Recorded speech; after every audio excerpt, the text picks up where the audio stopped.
ஸ்ரீமாத்ரே நமக. ராகு கேது தோஷம் இருக்குது, இதுக்கு என்ன சார் வழி?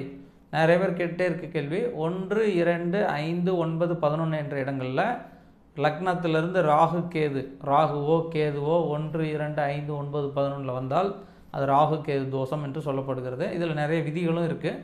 இந்த ராகு தோஷம் இருக்கிறவங்களுக்கு எளிய பரிகாரம் என்ன அப்படின்னா, அரச மரத்துக்கு கீழே விநாயகர் இருப்பார். அந்த விநாயகர் பக்கத்தில் 2 நாகம் இருக்கும். அந்த நாகத்து தலை மேலே மஞ்சப்பொடி வைத்து ஒரு 5 வாரங்கள், அது ராகு காலத்தில் வணங்கணும். இப்போ வெள்ளிக்கிழமைனா காலையில் 10 to 12, ஞாயிற்றுக்கிழமைனா சாயந்தரம் 4 to 6, சனிக்கிழமைனா 9 to 10, திங்கக்கிழமைனா 7 to 9. ராகு காலத்தில் 5 திங்கக்கிழமைனா 5 திங்கக்கிழமை, வெள்ளிக்கிழமைனா 5 வெள்ளிக்கிழமை. இப்படி மஞ்சப்பொடி வைத்து ராகுவை பிரார்த்தனை பண்ணோம்னா அந்த ராகு சாந்தி ஏற்படும். அல்லது துர்க்கை, பைரவர், காளி, இதுக்கு ராகு காலத்தில் அர்ச்சனை பண்ணாலும் விலகும். இந்த ராகு தோஷம் எல்லோரும் நீக்குவதற்கு இதை கடைப்பிடிக்கும்.